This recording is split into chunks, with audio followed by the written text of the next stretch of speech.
हम लोग अब तक पढ़े चार्ज के बारे में पढ़ाई किया। तो पहला था कि चार्ज एट रेस्ट की पढ़ाई हुई, जो इलेक्ट्रोस्टैटिक चैप्टर था हमारा।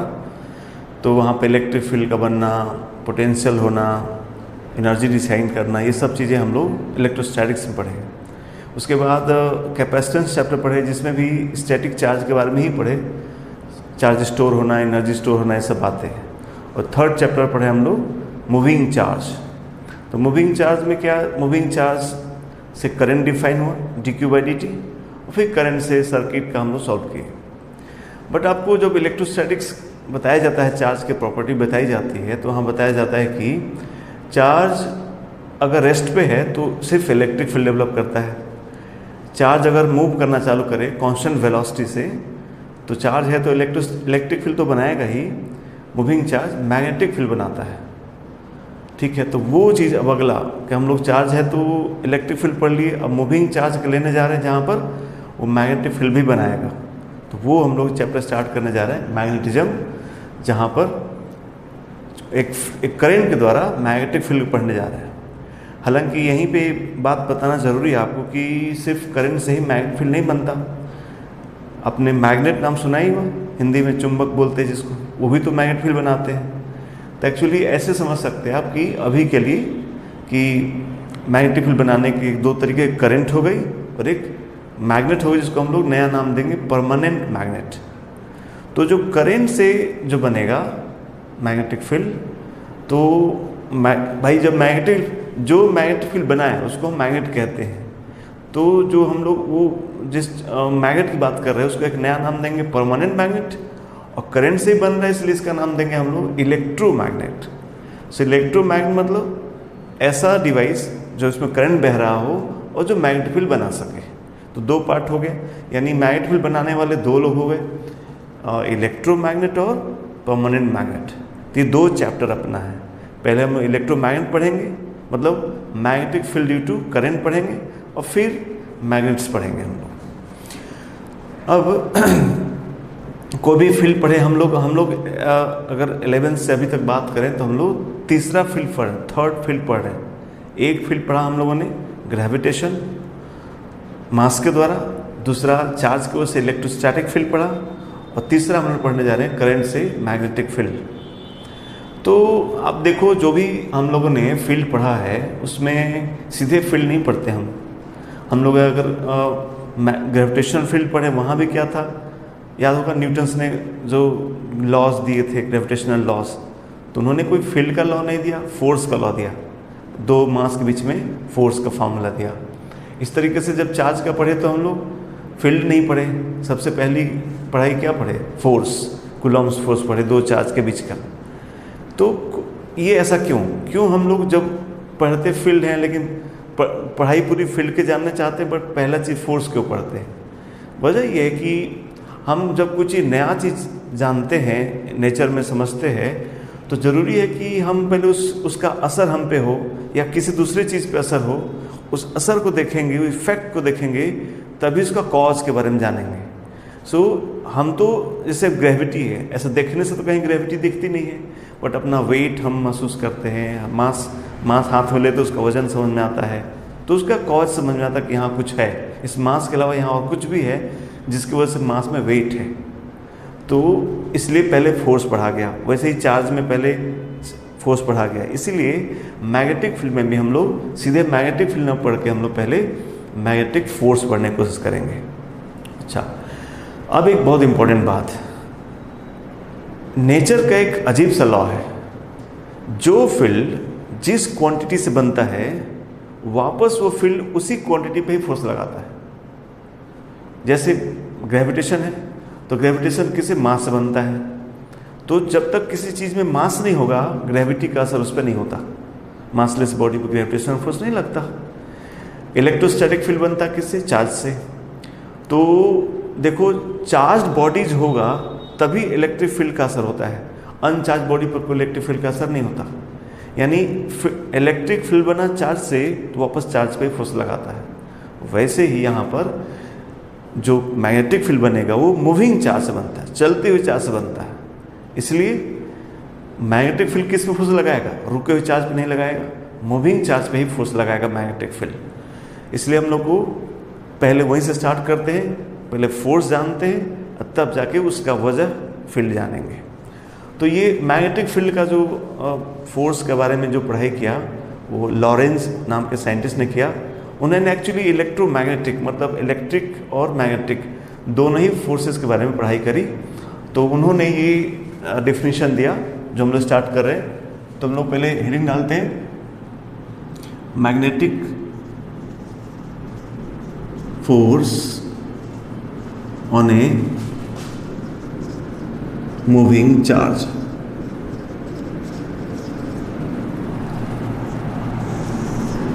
Magnetic force on a moving charge. मैंने आपसे कहा कि एक लॉरेंज नाम के साइंटिस्ट ने ये चीज़ बताई थी। फॉर्मूला हम लोग को प्रूफ नहीं करना है, एक्सपेरिमेंटली उन्होंने ऑब्जर्व किया। जैसे न्यूटन ने किया था दो मास के बीच में, जैसे कूलॉम ने किया था दो चार्ज के बीच में, वैसे ही लॉरेंज ने मूविंग चार्जेस पर फोर्स निकाला। तो उन्होंने देखा किसी चार्ज को अगर चलाते हैं किसी मैग्नेटिक फील्ड में तो जो फोर्स उनको मिला Q V क्रॉस B, ये फोर्स मिला। अगर मान लीजिए वहाँ पर मैग्नेटिक फील्ड के अलावा इलेक्ट्रिक फील्ड भी होगा तो यहाँ एक और फोर्स जुड़ जाएगा, QE भी हो जाएगा, दोनों फोर्स हो जाएंगे, मैग्नेटिक फोर्स भी हो जाएगा और इलेक्ट्रिक फोर्स भी हो जाएगा। तो ये तो हम लोग पढ़ चुके हैं, चार्ज पर इलेक्ट्रिक फील्ड का फोर्स तो पढ़ चुके हैं, सिर्फ ये वाला हम लोग पढ़ेंगे। और फिर कल को अगर दोनों लग रहा तो दोनों एक साथ पढ़ लिया जाएगा। तो मेनली हम लोग ये मैग्नेटिक फील्ड पर फोर्स पढ़ने जा रहे हैं। यहाँ पर Q चार्ज है, V उसकी वेलोसिटी वेक्टर हुआ और B हम लोग नया नोटेशन लिख जा रहे हैं। ए मैग्नेटिक फील्ड को आज से हम लोग B से दिखाएंगे, B से मैग्नेटिक फील्ड को हमेशा B से दिखाया जाएगा। स्टैंडर्ड नोटेशन है B, इसे दिखाएंगे हम लोग। यानी ये फोर्स हम लोग पढ़ने जा रहे हैं F = Q V cross B। Okay, इस फोर्स की कुछ स्पेशल प्रॉपर्टीज हैं जो बाकी फील्ड फोर्सेस से एकदम अलग है। क्या, देखो इसकी प्रॉपर्टीज पढ़ते हैं कुछ इस फोर्स की। पहली प्रॉपर्टी देखिए, पहला तो वही वेलोसिटी वाली बात। बाकी जो भी दो फोर्स पढ़े हैं आप, ग्रेविटेशनल फोर्स और इलेक्ट्रोस्टैटिक फोर्स, तो ग्रेविटी में अगर आप कोई मास रेस्ट पर रखे हैं चाहे मोशन में रखें, दोनों समय फोर्स लगाता है ग्रेविटी।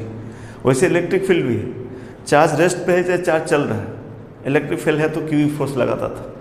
बट यहाँ ऐसा नहीं, चार्ज अगर V 0 हो गया तो चार्ज भी होगा, फील्ड भी होगा, तो अभी ऐसा फोर्स मैग्नेटिक फोर्स 0 हो जाएगा। तो पहला तो वही लिखते हैं अगर कि F = 0 फॉर V = 0, मतलब चार्ज अगर रेस्ट पे है तो फोर्स क्या होगा 0। ऑब्वियस है, इसलिए हम जस्ट एक लाइन लेके छोड़ देते हैं। ऑब्वियस, अगर V 0 होगा तो F 0 हो जाएगा, मैग्नेटिक फोर्स 0 हो जाएगा। अच्छा, इस पे दिमाग नहीं लगाई, ये अलग बात है, हमने कह दिया। अभी हम लोग सिर्फ इसके बारे में बात कर रहे हैं। इलेक्ट्रिक फील्ड की पढ़ाई पूरी हो चुकी है, जब कभी दोनों फील्ड आएगा तो बात करेंगे हम सिर्फ मैग्नेटिक फील्ड के बारे में। ये जो हमारा जब भी F लिख रहे हैं आप, तो मैग्नेटिक फोर्स ही लिखने ध्यान रखेंगे, इलेक्ट्रिक का असर यहाँ हम लोग नहीं डाल रहे। एक बात। दूसरा बात ये इंपॉर्टेंट है, ये देखिए, अगर कह रहे कि मूविंग होगा तो फोर्स लगेगा, ये भी एक अजीब बात। देख रहे हैं आप, अगर V क्रॉस प्रोडक्ट है, V क्रॉस B है, तो ऐसा भी हो सकता है ना कि चार्ज चल रहा हो, मैग्नेटिक फील्ड हो, तो भी क्रॉस प्रोडक्ट 0 हो जाएगा। और V क्रॉस B, दो वेक्टर का क्रॉस प्रोडक्ट 0 कब होता है? जब उनके बीच का एंगल 0 हो या फिर पाई हो जाए, 180 हो जाए। तो इसका मतलब ऐसा भी हो सकता है कि चार्ज बॉडी हो, मैग्नेटिक फील्ड भी हो और चल भी रहा हो, तो अभी उस पर फोर्स 0 लग सकता है। तो ये अलग चीज़ है। ऐसा कभी इलेक्ट्रिक फील्ड मैग्नेटिक फील्ड नहीं हुआ। चार्ज है, इलेक्ट्रिक फील्ड है, तो चाहे जैसे भी रख दो फोर्स लगता ही था। बट यहाँ ऐसा नहीं है। चलना भी है तो उसको एक नियम के तहत चलना है, कभी वो B के पैरेलल ना हो जाए। इसलिए हम लिख देते हैं कि अगर वेलोसिटी जो वेक्टर है वो पैरेलल हो जाए किसके? मैग्नेटिक फील्ड के, यानी एंगल कितना हो जाए 0 डिग्री या फिर 180 degree, then also this force will become 0। So कभी भी अगर कोई चार्ज पार्टिकल मैग्नेटिक फील्ड के पैरेलल चलेगा तो उस पर मैग्नेटिक फोर्स नहीं लगेगा। Third point, cross product. आप वेक्टर पढ़े हैं, क्रॉस प्रोडक्ट। अगर आप ए क्रॉस बी करते हैं तो जो रिजल्ट मिलता हो वेक्टर ए वेक्टर बी दोनों के प्रोपेंड को मिलता है। सब लोग क्रॉस प्रोडक्ट जानते हो आप लोग। तो देखो अगर v क्रॉस बी करते हो तो जो ये रिजल्ट आएगा f, वो f क्या होगा, इन दोनों वेक्टर पे परपेंडिकुलर होगा। तो f will be perpendicular to both v and b।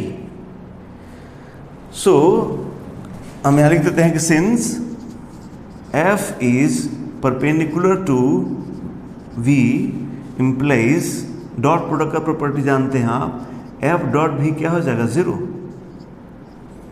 f dot v zero हो जाएगा। और परपेंडिकुलर डॉट प्रोडक्ट क्यों, cos 90 जीरो हो जाता है, mod a mod b cos 90 zero हो गया।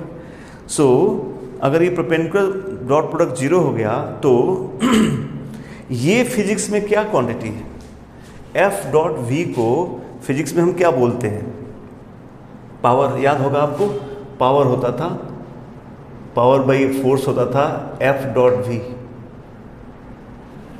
और पावर होता है रेट ऑफ वर्क डन या change, rate of change of kinetic energy. So अगर हम ऐसे ही लिख दें तो इसको हम लिख सकते हैं f डॉट v को लिख सकते हैं ds by dt, velocity ds by dt लिख सकते हैं। ये इसको जीरो होना है, f डॉट v को जीरो होना है, और टाइम जीरो है नहीं अपने यहाँ, मोशन हो रहा है, पार्टिकल चल रहे हैं, फिजिक्स वाली बात चल रही है, इसमें कोई dt tends to zero, dt है, समय बदल रहा है, तो ये नॉन जीरो है, यानी f डॉट ds जीरो होना चाहिए। f dot ds zero, f dot ds क्या होता है, सबको most favourite, f dot ds क्या वर्क होता है, इसलिए वर्क इक्वल टू क्या होगा, जीरो। तो ये एक बहुत ही बड़ा इंपॉर्टेंट चीज़ है dw जीरो। क्या देखिए, इंपॉर्टेंट ही नहीं, आपके लिए बहुत सहूलियत हो गया। मैकेनिक्स में हर फोर्स का आपने पूरा चैप्टर पढ़ा, वर्क एनर्जी बहुत पूरा चैप्टर अलग से पढ़ा। हर इलेक्ट्रिक फील्ड का भी वर्क था, ग्रेविटी का फील्ड था। एक बहुत ही अजीब और बहुत सुखद बात आपके लिए, क्या, मैग्नेटिक फील्ड अगर किसी चार्ज पे लगता भी है तो उसका वर्क क्या हो जाएगा, जीरो। कितनी बड़ी बात हो गई, पूरा चैप्टर ही आपके लिए खत्म हो गया। कभी भी किसी कोई भी देखो फोर्स, ऐसा नहीं कि एफ भी परपेंडिकुलर है तो फोर्स जीरो नहीं लिखा है, फोर्स जीरो है, फोर्स जीरो नहीं है, फोर्स तो है, लेकिन फोर्स यानी वी बी के क्रॉस फोर्स तो लग रहा है, फोर्स जीरो नहीं है यहाँ पर, एफ डॉट वी जीरो है, यानी फोर्स लग रहा है, पार्टिकल चल रहा है, तो अभी उस पर वर्क क्या हो रहा है, जीरो। ये वर्क जीरो होना हमको इस चैप्टर से बहुत ज़्यादा चीज़ों बचा लेगा, कि अगर वर्क ही नहीं होगा तो काइनेटिक एनर्जी में चेंज नहीं होगा। मैंने अगर वर्क जीरो हो जाए तो उसमें कभी भी चेंज इन काइनेटिक क्या है, जीरो जीरो, यानी काइनेटिक एनर्जी क्या रहेगा, कांस्टेंट। यानी और सिंपल लिख दे, स्पीड कांस्टेंट होगा।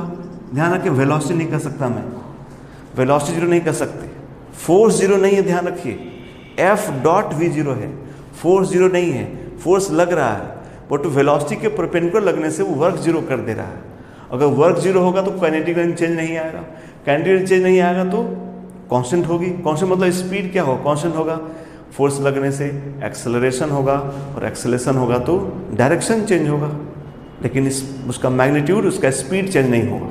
इसलिए एक बहुत ही बड़ा इंपॉर्टेंट चीज़ है, ध्यान रखना मैग्नेटिक फील्ड में, कि कभी भी भले मैग्नेटिक फील्ड लग जाए और जैसा भी मोशन हो रहा हो, उसके द्वारा वर्क हमेशा क्या होगा, जीरो होगा। मैग्नेटिक फील्ड का वर्क हमेशा जीरो लेना है। तो हम लोग देखिए यहाँ पर वर्क जीरो हो गया, ये चीज़ बहुत इंपॉर्टेंट है। मैं आपको फिर से कह दूँ, देखो ऐसा बहुत सारा सिचुएशन आएगा जहाँ पर देखोगे कि चार्ज पार्टिकल होगा, ये जो फोर्स लगाएगा मैग्नेट, उसमें एक फोर्स लगेगा सिर्फ मैग्नेटिक फोर्स, बॉडी चलना भी चालू करेगी। तो ऐसा मजबूर हो सकते हो कहने के लिए कि एक बॉडी पर एक फोर्स लगा, उसने उसको चलाया, उसने उसको काइनेटिक एनर्जी बढ़ा दी, लेकिन पूछे कि वर्क कितना हुआ, तो फिर भी कहना कि नहीं पता नहीं कैसे होगा। एक फोर्स लगे, एक एक्सेशन हो, उसने वेलोसिटी चेंज कर दी, उसने स्पीड बढ़ा दिया, जो हो जाए, कुछ न समझा तो भी, लेकिन वर्क हमेशा जीरो हो गया, ध्यान रखना, ठीक है। इस सिचुएशन आएंगे तो मैं आपको याद दिलाऊंगा कि वर्क जीरो रहेगा। और ये अच्छी बात क्यों, पूरा अभी इस चैप्टर में वर्क नाम का कोई चीज़ नहीं पढ़ना है, ठीक बात है। ये ध्यान रखेंगे। इस जो भी हम लोग पढ़े इस पे हम लोग अभी 2 क्वेश्चन करने जा रहे हैं। आप कीजिए, 2 क्वेश्चन करना है आपको।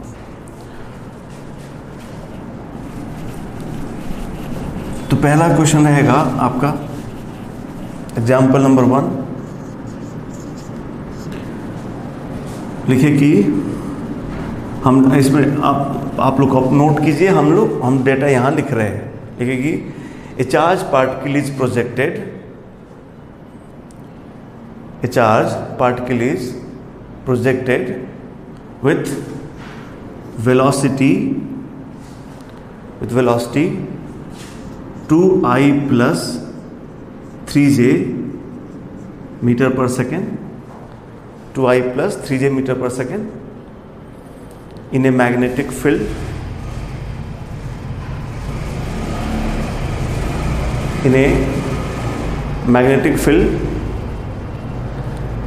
and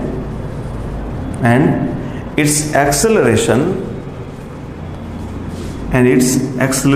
is found to be 4I minus Cj meter per second square. 4I minus Cj meter per second square. Then find C. Find C की वैल्यू बतानी। सोचिए 1 मिनट, सब आंसर बताइए कितना आएगा।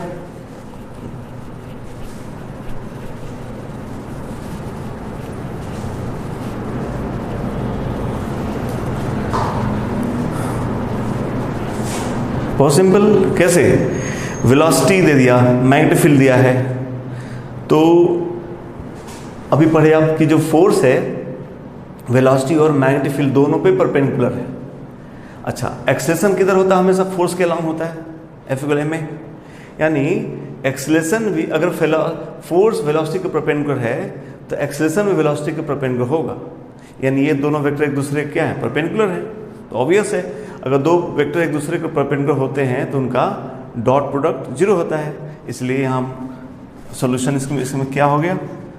V dot A will be equal to क्या? 0। V dot A 0 हो जाएगा।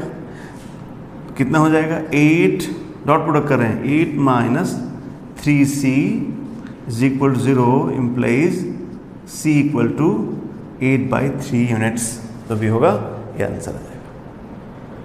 फोर्स F डॉट भी 0। ठीक, बस सिंपल क्वेश्चन था। दूसरा क्वेश्चन करेंगे हम लोग, एग्जाम्पल नंबर 2 करेंगे। एग्जाम्पल 1 था आपका, दूसरा एग्जाम्पल करेंगे हम। ये अभी 2019 मेंस में आया ये क्वेश्चन आप करेंगे। लिखिए, ए charge particle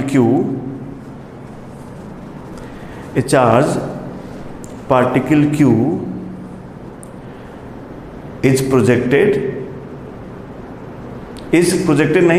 is taken. Charge particle Q is taken from origin to point 1,1.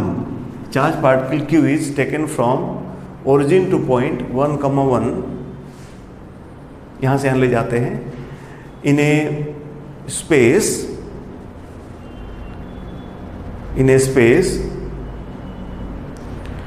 where electric field and magnetic field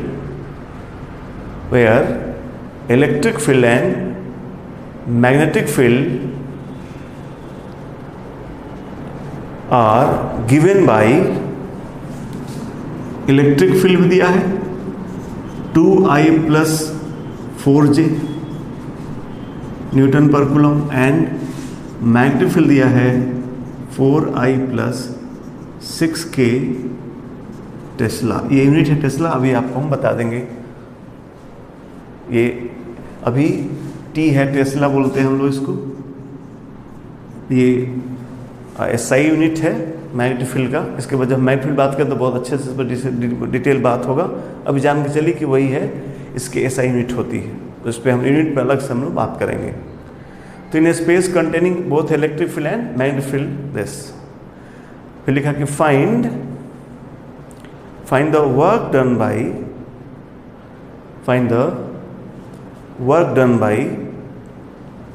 the fields, find the work done by the fields in this motion. Find the work done by the fields, दोनों field है. Find the work done by the fields in this motion. सब लोग एक बार try कीजिए, तब हम solution लिखते हैं. इसका एक ट्रायल आप सब कीजिए, अपने सॉल्व कीजिए इसको.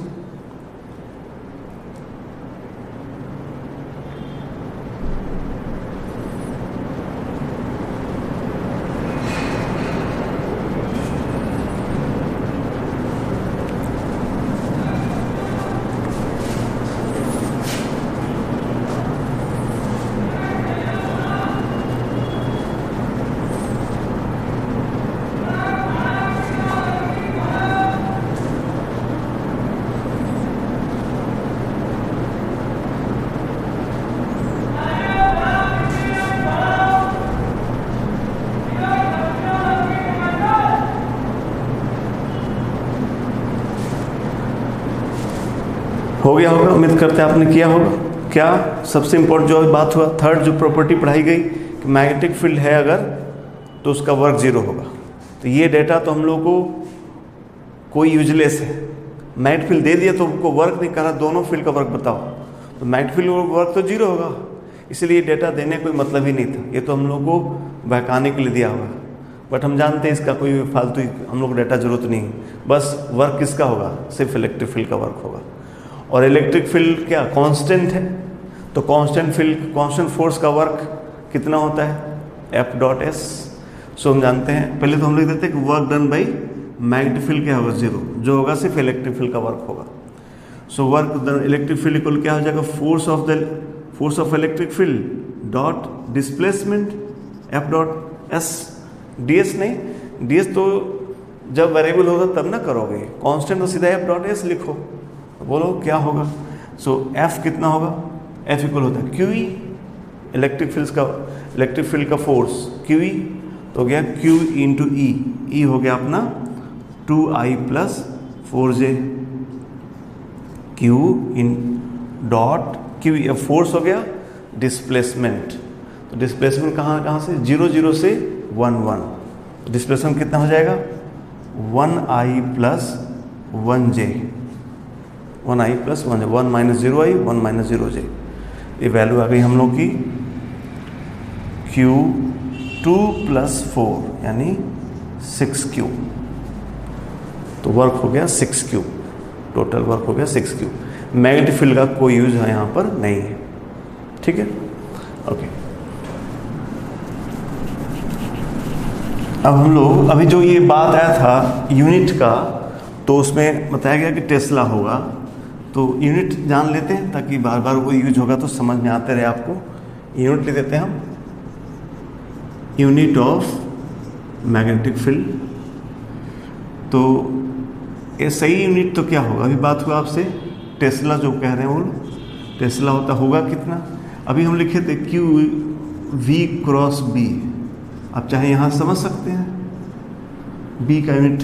तो ये टेस्ला इक्वल टू क्या हो जाएगा, न्यूटन कूलॉम, और स्पीड कितना, मीटर पर सेकेंड. इसलिए हो गया न्यूटन सेकेंड कूलॉम पर मीटर. इसी को 1 टेस्ला कहते हैं. दूसरी यूनिट है गॉस यूनिट होता है. सो वो होता है 1 टेस्ला इक्वल 10 पावर 4 गॉस. ये भी एक यूनिट होता है गॉस के टर्म में. 1 टेस्ला इक्वल 10 पावर 4 गॉस, जानते रहना. पर टेस्ला का मतलब यही, न्यूटन सेकेंड पर कूलम पर मीटर. ठीक है, तो ये फोर्स वर्क नहीं करेगा, लेकिन फोर्स लगने से क्या एक्सेलरेशन बदलाव होगा. और एक्सेलरेशन बदलाव होगा तो उसका पाथ भी बदलेगा, पाथ चलने लगेगा, इधर उधर पाथ चलेंगे उसके. तो फोर्स लगेगा, स्पीड चेंज नहीं होगा, लेकिन पाथ बदलेगा. तो कई तरीके के पाथ हो सकते हैं. चार्ज पार्टिकल के वेरिएबल पाथ, बहुत सारे पाथ हो सकते हैं. तो हम लोग अगला क्या पढ़ेंगे कि चार्ज पार्टिकल का पाथ कैसा कैसा होगा, फोर्स लगने पर चार्ज पार्टिकल का पाथ कैसा होगा. तो हम लोग अगला पढ़ने जा रहे हैं। ये जो फोर्स जो पढ़ना, उसमें पहला टॉपिक पढ़ने जा रहे हैं हम लोग कि types of motion of charge particle in magnetic field. Types of motion of charge particle. कितने तरीके का मोशन हो सकता है? तो इसमें बहुत सारा मोशन हो सकता है। इसमें पहला केस हम ले रहे हैं, केस 1, जहां पर जो वेलोसिटी होगी वो पैरेलल होगी मैग्नेटिक फील्ड के, यानी उनके बीच का एंगल कितना हो जाएगा? 0 डिग्री। तो सबसे सिंपल है, इसलिए यहाँ स्टार्ट करते हैं हम लोग। अगर V पैरेलल टू B हो गया तो फोर्स 0 हो जाएगा। अभी बात हुआ आपसे, केस बात हुआ था कि अगर V क्रॉस M, बिकॉज ये पैरेलल है तो क्रॉस प्रोडक्ट 0 हो जाएगा दो वेक्टर्स के बीच में। साइन 0 या ये 0 भी हो सकता है, 180 भी हो सकता है, 180 डिग्री भी हो सकता है, दोनों ही हो जाए। माने दोनों एक दूसरे के पैरेलल हो, वेलोसिटी और मैग्नेटिक फील्ड पैरेलल होगा तो फोर्स 0 हो जाएगा। फोर्स 0 मतलब क्या? एक्सेलरेशन 0, मतलब चेंज इन वेलोसिटी क्या हो जाएगा? 0। यानी वेलोसिटी वेक्टर ही क्या हो जाएगा? कांस्टेंट। वेलोसिटी वेक्टर कांस्टेंट का मतलब होता है न स्पीड बदलेगा ना डायरेक्शन बदलेगा, वेक्टर कांस्टेंट हो गया। तो स्पीड भी नहीं बदलेगा और डायरेक्शन भी नहीं बदलेगा। स्पीड नहीं बदलेगा, बहुत अच्छे से जानते हैं, पर इस बार हम लोग का डायरेक्शन भी नहीं बदलेगा। तो वो कौन सा मोशन है जहाँ डायरेक्शन चेंज नहीं होता है? वही मोशन है सिर्फ कौन? स्ट्रेट लाइन पाथ होगा इसका। बस तो सिंपल बात हो गई कि अगर वेलोसिटी को B के पैरेलल फेंक देंगे अगर आप, तो फोर्स नहीं लगेगा और उसका पाथ कैसा हो जाएगा? स्ट्रेट लाइन हो जाएगा, एकदम स्ट्रेट चलेगा, उसके पाथ में कभी कोई डायरेक्शन में चेंज नहीं होगा। तो आपने देखा कि केस 1 में जब वेलोसिटी मैग्नेटिक फील्ड के पैरेलल हो जाएगा तब उसका पाथ कैसा होगा? स्ट्रेट लाइन होगा। Most simple path. नहीं, ऐसा नहीं लग रहा कि ऐसे चलेगा जैसे लग रहा है मैग्नेटिक फील्ड है ही नहीं, उसके लिए मैग्नेटिक फील्ड कोई मतलब ही नहीं, सीधा स्ट्रेट लाइन चलना चालू करेगा। इसलिए ये पाथ हो गया। सेकेंड पाथ हम लोग आते हैं, हम लोग सारा केस बात करेंगे। ये तो 0 डिग्री 0 180 हुआ।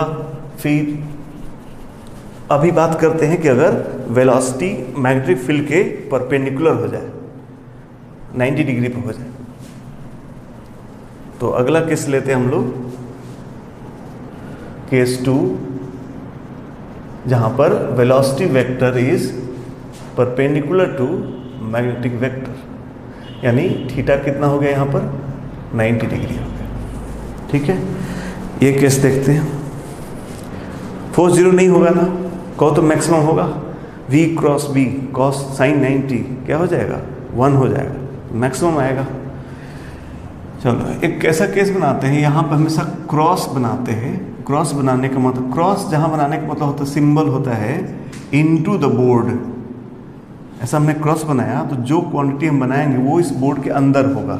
जैसे मान लो हमने ऐसा लिख दिया, यहाँ पर लिख दिया I करंट, यानी इस बोर्ड में अंदर करंट जा रही होगी, करंट अंदर जा रही होगी, जो यहाँ लिख देंगे वो अंदर जाएगा। तो अभी हम लिख रहे हैं यहाँ पर B मैग्नेटिक फील्ड, यहाँ लिख दिया हमने, B वेक्टर लिख दिया, मतलब यहाँ इस स्पेस में अंदर की तरफ मैग्नेटिक फील्ड B हुआ। ठीक है, और चार्ज पार्टिकल को यहाँ से हम चार्ज पार्टिकल को ऐसा वेलोसिटी दिए V वेक्टर।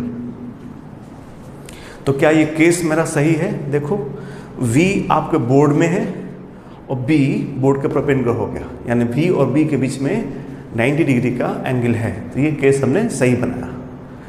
अब फोर्स कितना लगना है, किधर लगना है? तो फोर्स आप जानते हैं, फोर्स कितना है? V cross B। F जो अपना है मैग्नेटिक फोर्स का, कि F इक्वल कितना? Q V cross B, force का डायरेक्शन।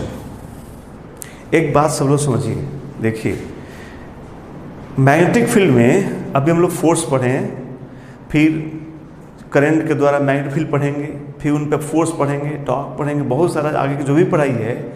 मैं आपको एक बात क्लियर कर देना चाहता हूँ कि इस चैप्टर में ऐसा कोई एक टॉपिक नहीं है, एक फॉर्मूला नहीं जिसमें क्रॉस प्रोडक्ट ना आए। फिजिक्स में अगर आपको कहीं क्रॉस प्रोडक्ट शुरुआत में 11th में थोड़ा बहुत पढ़ाया जाता है, वो आज के लिए पढ़ाया जाता है। ये मैग्नेटिक फील्ड में हर जगह आपको क्रॉस प्रोडक्ट का जरूरत पड़ेगा, इसलिए हम चाहते हैं क्रॉस प्रोडक्ट आपको बहुत क्लियर से आना है। मैं जानता हूँ कि आपको क्रॉस प्रोडक्ट आता है, बट मैं चाहता हूँ कि अपने कई मेथड से आप लोग करते हैं, बट आप हमारे साथ कीजिए, बिकॉज हम जैसे पढ़ाएंगे जब हमारे साथ करेंगे तो आपको ज़्यादा समझ में आएगा। क्रॉस प्रोडक्ट हम लोग कैसे करेंगे, ये 2 वेक्टर हो गया, ये वेक्टर ए वेक्टर बी हो गया। क्रॉस प्रोडक्ट करने का मतलब होता है आप जो भी मेथड जानते हैं प्लीज़ आप मेरे साथ फॉलो करें, ताकि हम दोनों एक दूसरे को समझ पाए, समझा पाए। तो ये ए क्रॉस बी कैसे करते हैं, तो हम लोग राइट दाहिना हाथ यूज करेंगे हमेशा, बायां हाथ कभी यूज नहीं करना है, राइट हैंड यूज करना है। पहले वेक्टर की तरफ अपने फिंगर्स को करना है, जैसे ऊपर तो ऊपर हमने कर लिया, और दूसरे वेक्टर की तरफ अपनी हथेलियों को करना है। तो आपको थंब बताता है कि इनका क्रॉस प्रोडक्ट करने से आंसर किधर आएगा। जैसे यहाँ पर देखते हैं, फिंगर्स ऊपर कर दिया हमने, बिकॉज ये ए वेक्टर है, ये बिना कैप वाला ए है, ये कैप वाला बी है, तो ए क्रॉस बी करना है। तो मैंने फिंगर पहले ऊपर कर लिया और हथेली मुझे इधर करना है। तो कैसे करूँगा, ऐसे किया था, हथेली मैंने ऐसे कर दिया, इधर की तरफ हथेली कर दिया। देखें ये आपकी तरफ ये जा रहा है थंब, मतलब ए क्रॉस बी करने से इधर आंसर आएगा। एक और करके देखते हैं, मान लीजिए मैंने ऐसा किया, ऐसा कर दिया, ये ए है ये बी है, कहा ए क्रॉस बी किधर होगा बताओ। तो क्या किया जाए, पहले वेक्टर की तरफ फिंगर, तो हमने पहले फिंगर कर दिया, और हथेली पाम किधर करना, दूसरे वेक्टर की तरफ। तो ए क्रॉस बी किधर आ गया, ऊपर आ गया, यानी ए क्रॉस बी करने से ऊपर आएगा। सो मैंने आपसे कहा कि यहाँ के हर फार्मूले में क्रॉस प्रोडक्ट आएगा। मैं हर बार करके आपको दिखाऊंगा। आपसे ये रिक्वेस्ट है कि आप जब लेक्चर आप फॉलो कर रहे हैं, तो जैसे सर कर रहे हैं वैसे आप भी करके उसकी प्रैक्टिस करते चलिए। आप मेरा बात एक और बात सुन लीजिए, आप देखिएगा हम लोग क्वेश्चन जब कर रहे होंगे उसमें करीब 60% क्वेश्चन ऐसे मिलेंगे जो सिर्फ क्रॉस प्रोडक्ट के डायरेक्शन से आंसर आ जाएंगे। और उल्टा भी सुन लीजिए, अगर आप ये बात मेरा याद रखिएगा, अगर मैग्नेटिक फील्ड में कहीं अगर फंसे होंगे आप, कहीं कुछ नहीं हो रहा तो ध्यान दीजिएगा आप डायरेक्शन फंसे होंगे, बिकॉज फार्मूले, अब ये फोर्स का फार्मूला होगा तो पूरा एक टॉपिक खत्म, करंट का बायो सेवर्ट लोग पढ़ेंगे तो करंट खत्म, बट उनका जब एक साथ मिक्सिंग होगा तो डायरेक्शन में दिक्कत आती है। उसके लिए आपको साथ साथ हमारे साथ प्रैक्टिस करना है, ठीक है। चलिए तो बताइए क्या करें हम, वी क्रॉस बी करते हैं, तो वेलोसिटी इधर हो गया, वी क्रॉस फोर्स लगना है वी क्रॉस बी के अलावा, तो क्या करें हम, पहले इधर की तरफ वी कर दिया, हथेली किधर करें, क्रॉस मतलब अंदर कर दिया, तो फोर्स किधर लगा, ऊपर, यानी वी क्रॉस बी करने से फोर्स का डायरेक्शन कैसे हुआ, ऐसा हुआ, इधर फोर्स लगेगा, वी क्रॉस बी, ये एफ का डायरेक्शन हुआ, ठीक बात है। अब देखते हैं कि इसका मोशन कैसा होता है। अब जानते हैं मैग्नेटिक फील्ड है तो वर्क तो नहीं करेगा, यानी स्पीड में कभी कोई चेंज नहीं आएगा।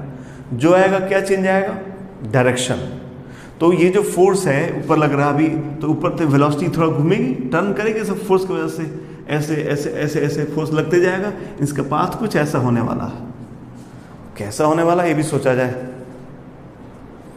आप एक पाथ इमेजिन कीजिए जहाँ पर एक पार्टिकल का स्पीड ना बदले, स्पीड कांस्टेंट रहे और डायरेक्शन बदलेगा, लेकिन जो फोर्स होगा वो हमेशा v के परपेंडिकुलर हो। ऐसा मोशन याद कीजिए जिसमें फोर्स हमेशा वेलोसिटी के परपेंडिकुलर लगेगा, फोर्स हमेशा वेलोसिटी के परपेंडिकुलर लगे, स्पीड क्या होगी, कांस्टेंट। वो कौन सा मोशन है, हाँ वो मोशन है क्या, यूनिफॉर्म सर्कुलर मोशन, जहाँ पर स्पीड कांस्टेंट होती है और फोर्स हमेशा सेंटर की तरफ लगता है, सेंटीपिटल हो जाता है। तो यही मोशन होने जा रहा है। ये discharge part will follow a circular path where the speed will remain constant, so it will be UCM, uniform circular motion, and the force will act as a centripetal force. Centripetal force मतलब this force will always point towards center. भाई circle अगर बनाना है आपको तो आपको क्या क्या चाहिए, सर्किल बनाने के लिए आपको एक उसका सेंटर चाहिए, उसका रेडियस चाहिए, बाकी आप सर्किल खींच दोगे। सो वही काम कर रहे हैं। हम अगर इस पाथ को खींचना चाहते हैं तो पहले सेंटर का पता लगाएं और फिर उसका रेडियस का पता लगाएं। तो सेंटर कैसे पता चलेगा? अभी बात हुआ, आप सेंटर तो ये फोर्स ही बता देगा। फोर्स ही क्या करता है? सेंट्रीपिटल होता है, मतलब जिधर फोर्स लग रहा है उसी लाइन पे कहीं कोई सेंटर होगा, बिकॉज ये खुद ही this force has to act toward center, so the line of action of force there will be क्या? The center of the circular path. Let it be here, C माना हमने, I will find this radius for you. हम लोग radius अभी निकालते हैं, पहले circle खींचते हैं, तो ये सेंटर हो गया, ऐसा सर्कल खींच दे इस बोर्ड में ऐसा। So this charge particle will follow a circular path और लाइक दिस, ये सर्कुलर पाथ ऐसा मूव करना चालू करेगा। ये सेंटर हो गया और ये इसका रेडियस हो जाएगा। अब रेडियस कितना होगा? तो उसी से निकल जाएगा हमारा रेडियस कितना होगा। तो बात हुआ ना कि जो ये फोर्स है वो सेंट्रीपिटल है, तो सेंट्रीपिटल फोर्स मैग्नेटिक फोर्स है, तो हम यहाँ लिख रहे हैं कि जो अपना मैग्नेटिक फोर्स है Fb वही Fc है, मतलब सेंट्रीपिटल फोर्स है। यानी कितना हो गया? Fb मतलब Q V B साइन 90 मैं नहीं लिख रहा हूँ, वेलोसिटी B 90 है, साइन 91 हो गया, लिख दिया मैंने। So Q V B equal to centripetal force का फॉर्मूला सभी दोस्त को पता होगा, कितना होता है? mv²/r। अब यहाँ से v से v कैंसिल हो गया, यहाँ से हम r निकाल सकते हैं, तो r की वैल्यू कितनी आ गई? r की वैल्यू आ गई mv/qb। तो आप इस सब ये फार्मूला की तरह सब लोग याद कर जाइए। Radius of the circular path is mv/qb।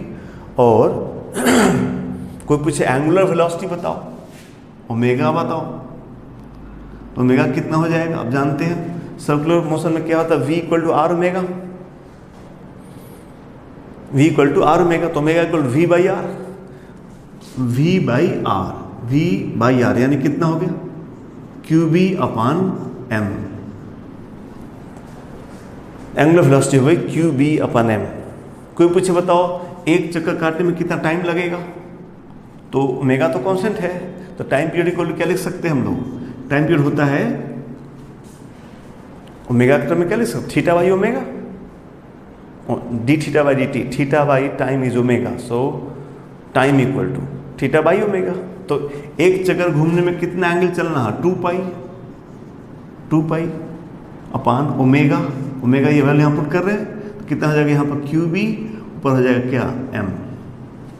सो पूरा एक चक्कर घूमने में समय लगेगा उसको 2πm/qb। ठीक बात है।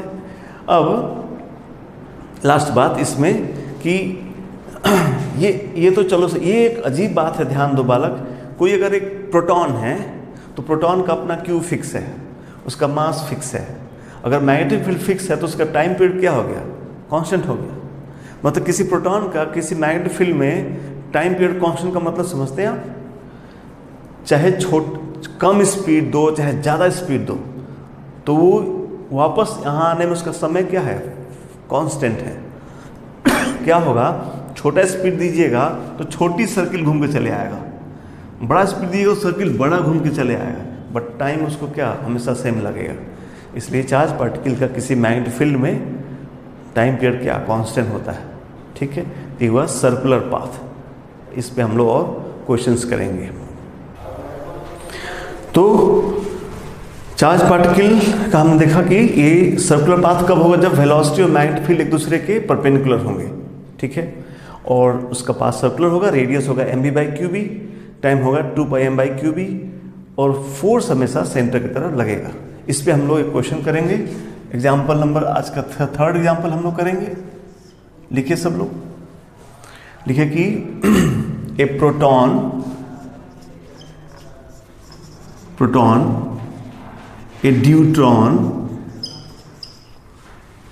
a deuteron and an alpha particle and an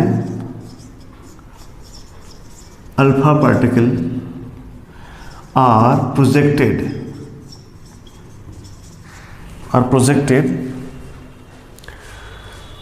perpendicular to proton, deuteron and alpha particle are projected perpendicular to a magnetic field, are projected perpendicular to magnetic field. कैसे पाथ फॉलो होगा? Perpendicular तो सब path कैसा होगा? Circular होगा, ठीक है। कहा कि find the ratio, find the ratio of, find the ratio of the circular paths, ratio of radius, ratio of radius, find the ratio of radius of the circular paths if they are projected, ratio of radius of the circular paths if they are projected with same, they are projected with same, पहला velocity, दूसरा momentum, तीसरा same kinetic energy, और चौथा same क्या? Accelerating voltage.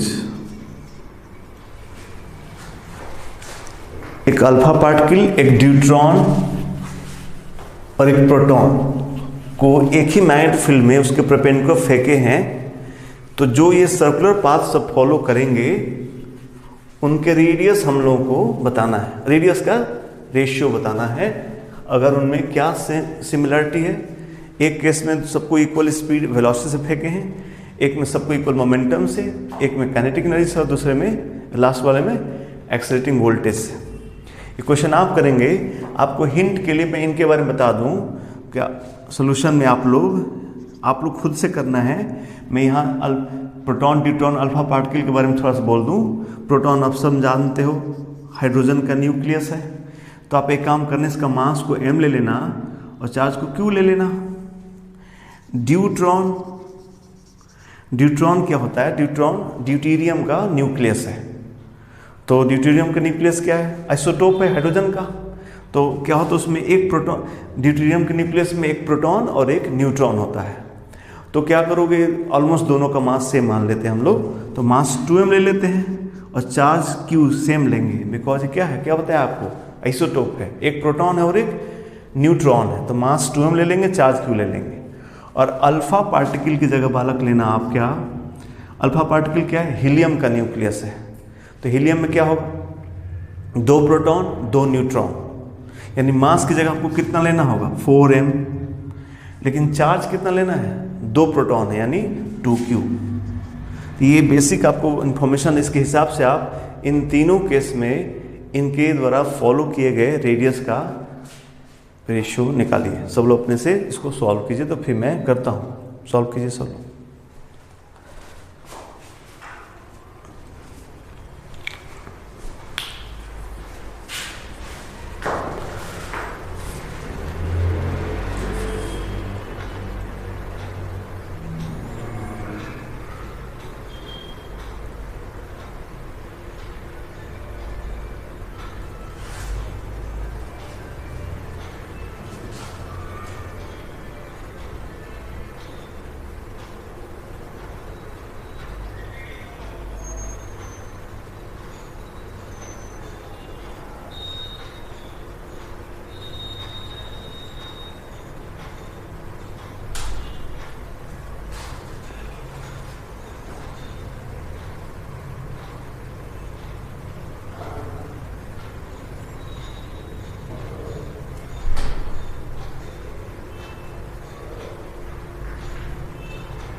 तो velocity momentum वाला तो हो गया होगा, बहुत इजी है। थोड़ा सा ये कैंटिलीवर भी हो जाएगा, मेन है एक्सेलरेटिंग वोल्टेज वाला थोड़ा सा। तो मैं आपके साथ करता हूँ, उसको सॉल्व करते हैं।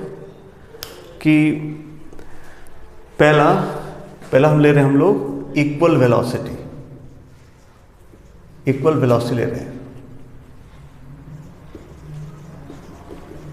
ओके, तो रेडियस का फॉर्मूला पे लिख लेते हैं हम लोग। आर इक्वल अभी क्या पढ़े हम लोग, M V by Q B. Radius का formula M V by Q B. तो उसका रेशियो निकालते हैं हम, तीनों पार्टिकल का रेशियो का। तो चलो, प्रोटॉन का रेडियस कितना लिख देते हैं हम लोग, मास m है, स्पीड v है और चार्ज q है और b है। ड्यूट्रॉन का रेडियस कितना हो जाएगा, मास 2m लेना है, वेलोसिटी सेम लेना है क्वेश्चन के हिसाब से, और चार्ज भी तो सेम होता है, प्रोटॉन जैसा ही इसका चार्ज भी है। और अल्फा पार्टिकल का कितना हो जाएगा, मास कितना लेना होगा 4m। तो मास हो गया 4m, वेलोसिटी स्पीड सेम है क्वेश्चन के हिसाब से, लेकिन चार्ज 2q लेना है, मैग्नेटिक फील्ड b है। अब इस सब का रेशियो बताइए क्या होगा। देख रहे हैं, ये 1 है, यहाँ 2 है, यहाँ भी 2 हो जाएगा, यानी ये 1 होगा, ये 2 होगा, यहाँ 2 होता है। आंसर हो गया 1:2:2। तो इक्वल स्पीड होगा तो तीनों का ये रेशियो हो गया। दूसरा मोमेंटम, इक्वल मोमेंटम। तो हमारा आपसे ये कहना है कि जो चीज़ इक्वल कह रहा है वही तो रेशियो में कटेगा। तो जो फॉर्मूला होना चाहिए उसको हमेशा गिवन क्वांटिटी में कन्वर्ट कर लेना चाहिए। जैसे मोमेंटम है तो हम सारे फार्मूले, रेडियस के फार्मूले को मोमेंटम में कन्वर्ट कर लेंगे। तो कैसे करेंगे, आर को कन्वर्ट कर लेते हैं, तो कितना हो जाएगा एम भी, मोमेंटम एम अपान कितना Q B, momentum P upon Q B. तो अब P सबके लिए सेम हो जाएगा। तो चलिए बताइए, अल्फा प्रोटॉन का क्या लिखा जाए, P अपान क्यू बी लिख लेते हैं। ड्यूट्रॉन का क्या लिख दे बोलिए, P सेम लेना है, एम बी की जगह P सेम लेना है, और चार्ज कितना है ड्यूट्रॉन का, Q ही है, तो क्यू बी हो गया। और अल्फा पार्टिकल का क्या हो जाएगा, अल्फा पार्टिकल का मोमेंटम तो P लेना है, लेकिन नीचे चार्ज देखो क्या लेना अल्फा पार्टिकल का 2q, तो यहाँ 2q इंटू बी तो सेम है। सो इस ये दोनों बराबर हो गया, इसका ये हाफ हो गया, तो 2 को मल्टीप्लाई कर तो रेशियो बराबर हो जाएगा। तो आंसर हो गया 2:1 अगर मोमेंटम सेम है तो। तीसरा कर लेते हैं, सेम काइनेटिक एनर्जी है, तो फिर हमको इस फॉर्मूले को, रेडियस के फॉर्मूले को काइनेटिक एनर्जी में कन्वर्ट करना चाहिए।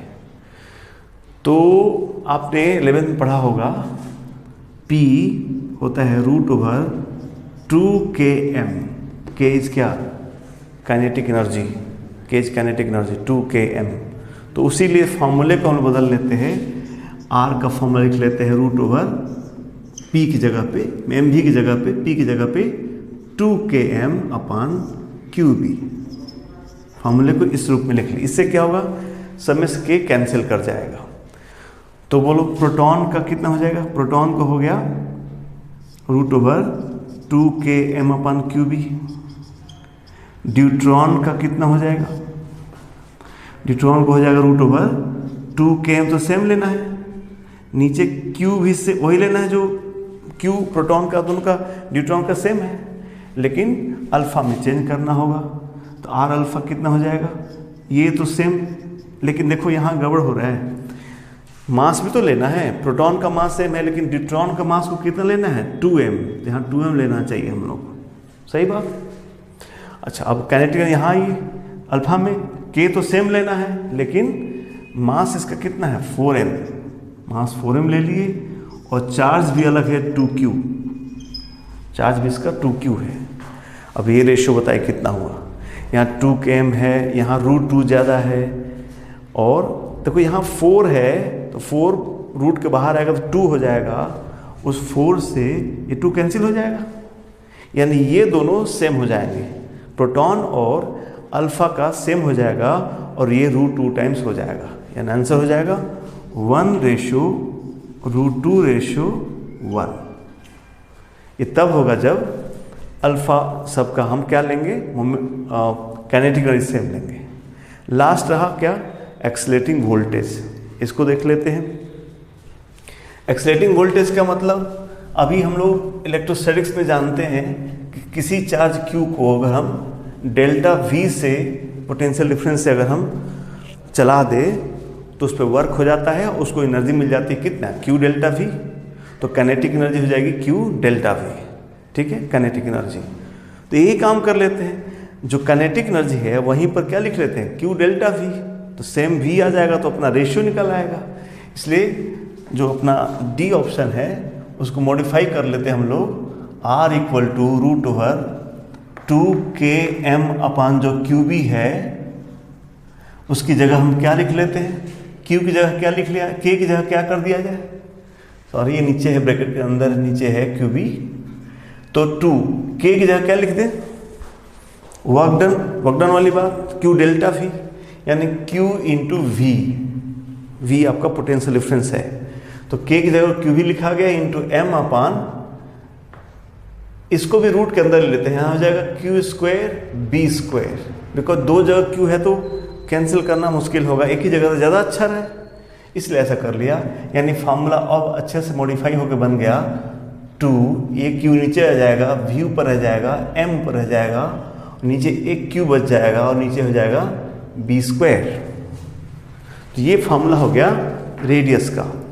तो अब इनमें रेशियो लिख लेते हैं। तो प्रोटॉन का रेशियो कितना हो गया,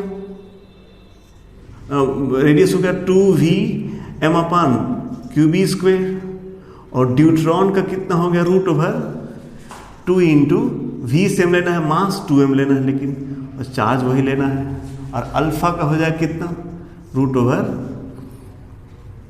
2V इंटू यहाँ क्या हो जाएगा 4m अपान चार्ज 2Q हो जाएगा।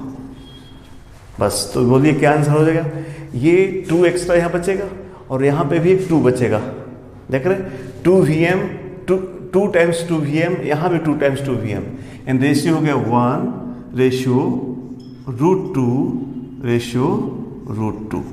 तो ये हो गया जब सबका क्या एक्सेलरेटिंग वोल्टेज सेम हो जाएगा, है ना। ये क्वेश्चन कई बार जेईई में आ चुका है, रिपीट होकर कई बार आ चुका है, इसलिए ऐसा रेडियस करेंगे। अभी हम लोग सर्कुलर पाथ पे और अच्छे क्वेश्चन करेंगे, है ना, तब आगे बढ़ेंगे।